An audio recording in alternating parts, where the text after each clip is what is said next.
guys, and welcome to the channel, and thanks for everyone who wished me well when I was away, and happy new year to everyone, since this is my first ever video for the year. As you can see, I've changed the channel name and done some rebranding and all that, but this is going to be the final one. Like I promised, this is going to be my final thing. I'm not going to touch the channel name or anything again. So yeah, so thanks to those who look out for me, sending me messages on Skype and Twitter. I really appreciate that help. I mean, that really got me getting up and coming back to these videos. So I'll do a recap of what I've been doing and what we are going to be focusing on in the coming week. Let's go.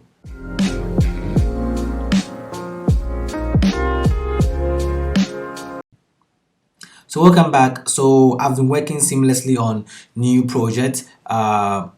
As you can see, our previous course on the complete blog with Vue and Vuetify with Lava REST API, people are requesting for authentication to be added. So I'm going to do that before I jump on anything new.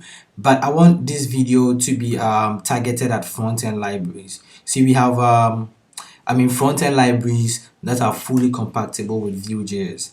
I mean, we have a ton of them, and I've properly gone through and selected the ones I'll be going through with the channel. So let's, get straight to it.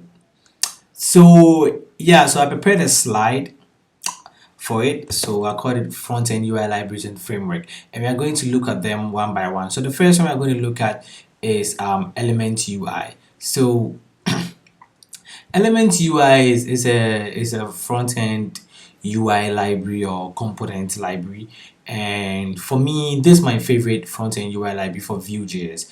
It's really like easy to use, and it's really customizable. That you can easily customize it to do whatever you want. So we'll have a quick look at the installation. So it's really easy to install. If you want to install UI Element UI, just run this in your project, npm install, and then you have the whole component. You don't have to do or configure anything or do any other stuff. Just do npm install and then you are done. So if you want to use a CDN also in your plain HTML and CSS files, you can just copy this link and then paste it in the head of your HTML file, and then under the body you can put your script also there, and then you have elements running in your project just like that. So let's look at, we'll just touch base on the important stuff that every front-end UI library should have, like layout. So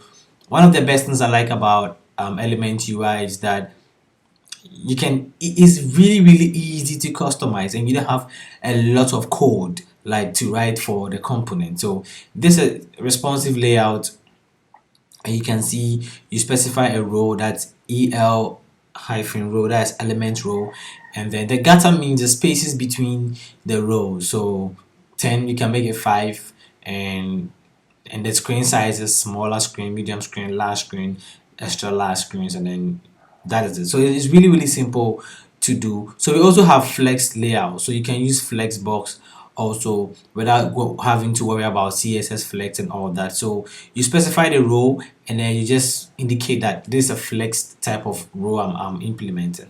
So you put a type flex, and then the span indicate the spaces you want in between. So with Element UI, instead of 12 the row 12 columns making a row, they make it 24. So you can see 6 plus 6 plus 6, and this actually 18, right? So 12 plus this is actually 18. So if you wanted to fill the whole gap, you can make it 12 and 12, that's 24. 24 will fill the whole space in the row. So that's how Element actually specifies their row separation.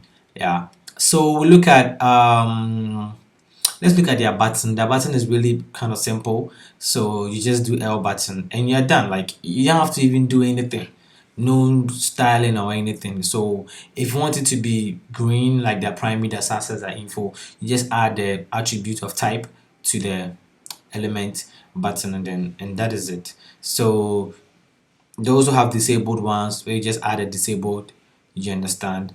And so going forward, I'm going to do a comparison as in creating an application or a little feature, then we will create it in all the frameworks, in all the UI libraries, so you can see the whole difference, right? Yeah, so we have an icon button also, which is really simple. You just do the L button, the type that you want, if it's primary or then the icon. So this is like the icon that you want, L icon edit. So they have their own icon pack also, that is here. They have their own icon pack. That's a lot. It's not really a lot. So one of the downsides about Elements is that they don't have much icons. Like, it's not really a lot. So what I do when I'm using Elements is that I install Front Awesome icons in addition. So if they don't have that kind of icon I'm looking for, I just use Front Awesome, and it's really simple. So instead of just doing using the icon here, I'll just put the Front Awesome class name here, right? And if the button here, I'll just use the Front Awesome class name here, and it just works seamlessly, like no edits. So yeah, they have a ton of components. That's one another reason why I like Elements. They have a lot and a lot of UI components. So they have the tree view where you can, hide elements and another hide text and then another ones. The pagination is really simple to implement. Badges, really nice ones, and it's really simple. So like a badge like this, if you go to the code, this order you need to create a badge. You specify the value that you want, and then the class that actually styles it to be like a badge. You understand? That's all. You don't have to write any additional CSS, and you have a badge. You understand? So you can see if you scroll down, we have the dot one. The badge is indicated by a red dot, and you just do this boolean here, boolean attributes called is dot, and then I think that is it. Yeah, so I like it because it's really simple. There's the alert pop-up, very simple, straight to the point with icons is here. Very simple and straight to the point. They have a load. This feature is what I like about, and they have the loading feature where you can actually make an element load before you get the data from the API. When the data is ready, you can just stop the loading, and it's very simple. You can change the icon, change the text on it, and all that. Really simple stuff. So let me see. They have an image uploader. I think they have an upload bin. The cards, really simple to use cards. Nothing too fancy here. Very simple. Yeah. They have a tooltip, very simple also.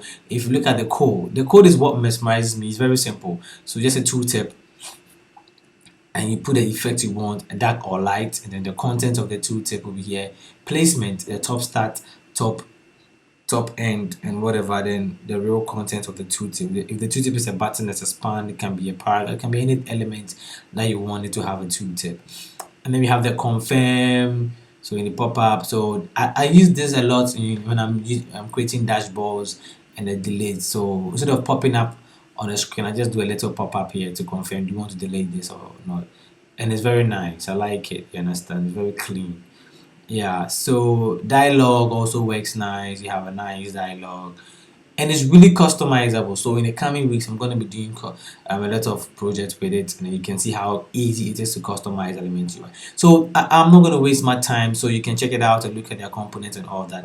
So the next framework I'm going to look at is, so let's look at the slide first. So these are one of the good things I like about Element UI.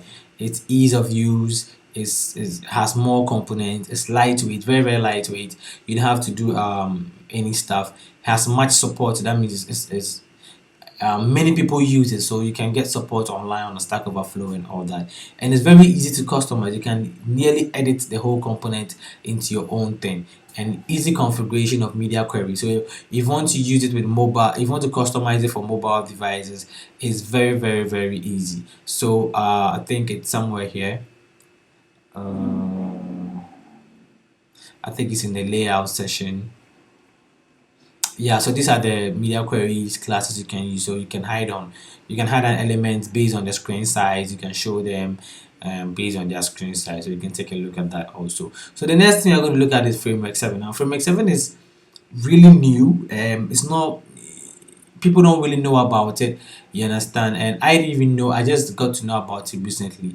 and it's really good. Like, it's that good. Framework 7 actually is a framework. It's not like a UI library. It's like a whole front end framework, because they have their own routing service, they have their own integrations and all that. So it's really kind of stressful to integrate it with Vue or React or Servlet, but then it's possible because I've done it, I've installed it, I've used it. So Framework 7 also has a bunch of components. They have a whole ton of components. And one thing that Framework 7 beats Element UI in is that you don't have to configure media queries. You don't have to do anything. So I'm going to show you their kitchen sink thing.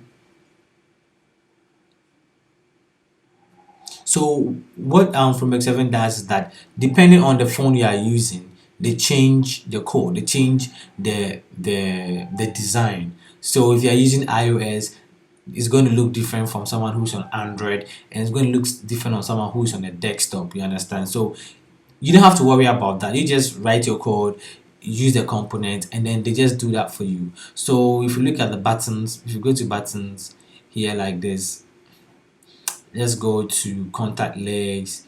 I think we should look at them from here. So let's look at the dialog first. Okay, so look at their dialog, how their dialog looks. So you have to scroll down to see the interface.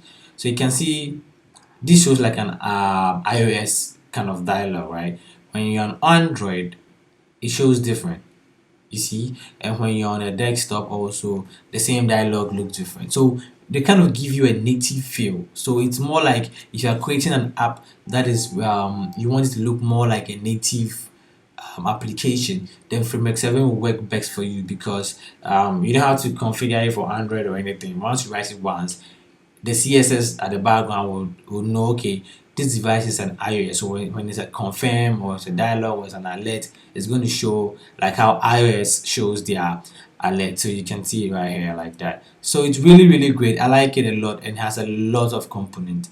But the only downside about Framework 7 is that it has a bit of a learning curve. For in the installation process is quite intimidating, you know. Yeah, so you have to, but we are going to look at installing it and using it in some other projects, and it has less support and community because not much people know about Framework 7. I think it's popular in the Asian, China places, but in Europe and America and Africa, I think most people don't know about Framework 7.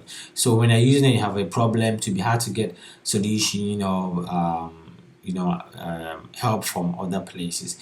And its mobile compatibility out of the box. You don't have to configure a mini media query. It just works on desktop, any device, straight up. You don't have to do anything.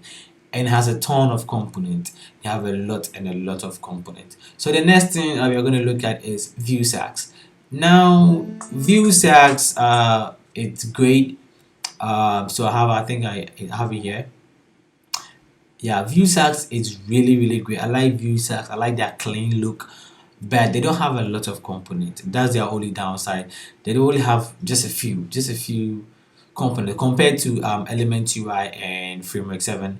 They don't really have a lot of components to use. So I like it. You might want to use it for a few projects, but if you are building a really big project that you need a ton of components to help you out here and there, VueSAX will not help. But then I think if you're building something cool and you don't need much of component help, but just maybe a table, maybe an avatar, radio button, just a tooltip, some loading here and there button, then VueSAX really looks good because I like their clean design. That the design looks really clean. So they have this loading feature. Wow, this is beautiful, you know. And they have different types of loading icons that you can use out of the box, and their code is also very easy, just like Elements. They have element similarities, you know. Their code is very easy to integrate. I really like it. I think VueSAX is more of animation. They are really good with their animation. Their animations are really solid, you know. Look at their dialogue, really clean animation everywhere you go. Everywhere you click, some nice animation to it, and that makes the whole thing look very clean. I think you're looking for more something really catchy and animate, you know, like VueSAX will really help. So they have less components compared to the other two that we mentioned before, that's Framework 7 and Element UI. Very easy to use also. I look at the code, very easy to use. They are very easy. So they have cool animations and they have support for Next.js, but I think, well, this is UI library, so it doesn't really support that. But let's move on to the next one, and that is Vuetify. Now I've used Vuetify in a couple of projects, and I still use Vuetify in I mean, in previous project I've used it, so I'm still maintaining some projects that has Vuetify in it. And I wish I could like try move from Vuetify to Element, because Vuetify is great. So we're going to check out Vuetify. Uh, Vuetify is great. I like it, but then it's just a lot of work. It's a lot of code for simple components. So it has more components also, like Framework 7 and Element, but it's kind of difficult to use. Even the installation process, you have to wrap everything under the V app before everything works, and it has a bit of a learning curve and all that. It's a little bit complication in the installation phase, but once you install it, everything will just work right out of the box. So let's look at the component that they have. And yeah, so this is so they have a badge. Yeah, so you can see it's because the material design they use is it's somehow I don't really like Vuetify that much. I used to like it, but now I don't really like it that much. So this is their badge. So they have the V badge, and you can see a lot of attributes. You see when you compare it to Element UI. Let's go to an Element UI badge. Where is the badge? I can't find it. Okay, that's a badge. All right. So you compare this. You see this very simple like that, and you're gone. You don't have to do any other tricks. But with Vuetify, so many stuff you have to do just to get a simple. But that's why I don't like Vuetify, because you have to do a whole lot of things to get something really simple. You have to.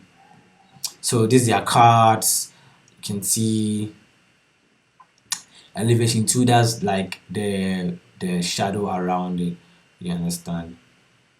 So Viewtify has some cool stuff. I like Viewtify because of the material design look, but I just don't like it. Sometimes I don't like it because it has too many code just to do a simple thing. Yeah, but people, it has a really good community support. A lot of people use it. Huge support. If you're having any issue, they are there to help you. And I like it in a way. I'll probably consider it for some other projects. If maybe the client wants a material look, I'll go with Vuetify. But then I still like Element though. Uh that's my and it also has a mobile media query classes. So they have classes for to query what do you call it? What is it? So you can spend like just like Element has hidden on small screens and all that. I think Viewtify also has that. What is that? Okay, yeah, display helper. So small to large screens are going to use it XX and then XM and all that. So you can use it on any of their Viewtify elements. Yeah. So it has more support. But it's really large in size. Viewtify is really large in size. Like the last time I used it was really big. I had to scrap down some of the components and just use a component that I'm using in my project. Yeah, so they have tree shaking. They call it tree shaking. So you only use a component that you are using in your application. Let me see how the alert looks like. Oh, very clean and neat. It looks very simple here, but trust me, there are some components that they're really simple, but then you have to configure a whole lot of things, like their pickers. Do they have their date picker here? Where is it? Think it's not here. Okay, there's a pickers. So look at their date picker. I don't know if they've changed some things, but oh, they've changed it. Wow, this looks clear. Oh, I'm just exaggerating. No, maybe I'm just exaggerating. Let me see. Oh, I think they've okay. I think I'm using an older version. I think they've really done some really cool updates, and I think I like it. Okay, okay, that's cool. So that's VG5 for you. Another really cool UL library that's compatible with Vue.js. And the last on the list is Tailwind CSS. So Tailwind is more like a CSS helper. I don't see it to be like a component based UI library. It's more like a CSS helper because their components are not free, they are premium. You have to pay for even simple things you can do with CSS in a matter of minutes. So we look at so like I said, it's more like a CSS helper, just adding some CSS stuff like position. You want something to go to the left, right, you want some background color, you want the text to be big, small, that's all it's about. It's not like a component kind of thing. So you can see it's just targeting CSS stuffs like basic styles, flexbox, grid, box alignment, spacing, sizing, typography, font weight, font height, like those kind of CSS that you feel bored to write, like make something big, large, small, change the color, all that stuff. Yeah, it's really stressful to write something, but I'm cool with it. I just want components, and I don't want to be writing my own input test and all that. Just want to, those are the things that I want. But Tailwind, well, they actually pay for the component. So if you go to their component section, it's going to load. So we'll look at. So it's more like a CSS helper. They have less components compared to the rest, and it's not free if you want to use some of their components. It's great for people who just want some CSS classes to just tweak in some things. You understand? Yeah. So if you look at their components here, you can see compared to the rest, you can see that these are just basic components. You understand? Basic stuff like team session.